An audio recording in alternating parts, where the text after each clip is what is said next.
సమంత బాలీవుడ్ దర్శకుడు రాజ్ నెడిమోరు డేటింగ్లో ఉన్నట్టు కొంతకాలంగా వార్తలు హల్చల్ చేస్తున్న సంగతి తెలిసిందే.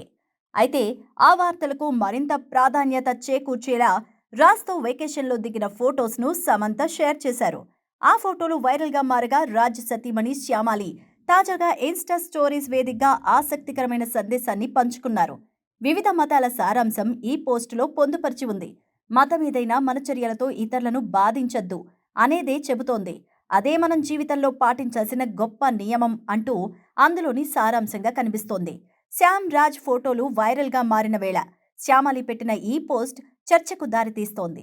ఆ ఫోటోస్ కారణంగా ఆమె బాధపడి ఉండొచ్చని, అందుకే ఈ విధమైన సందేశాన్ని షేర్ చేసుకొని ఉంటారని పలువురు చెప్తున్నారు. ఇక శ్యామలి తరచుగా ఇలాంటి సందేశాత్మక పోస్టులు షేర్ చేస్తూ ఉన్నారు. రాజ్ సమంతలపై వార్తలు వస్తున్నప్పటి నుంచి ఆమె పోస్టులపై నెటిజన్లు ఆసక్తిని చూపిస్తున్నారు. కొన్ని రోజుల క్రితం నమ్మకం, కర్మ సిద్ధాంతం గురించి పోస్టులు పెట్టారు. నమ్మకాన్ని ఒక్కసారి కోల్పోతే ఎంత ఖర్చు పెట్టినా తిరిగి పొందలేమంటూ కొన్ని రోజుల క్రితమే ట్వీట్ చేశారామె.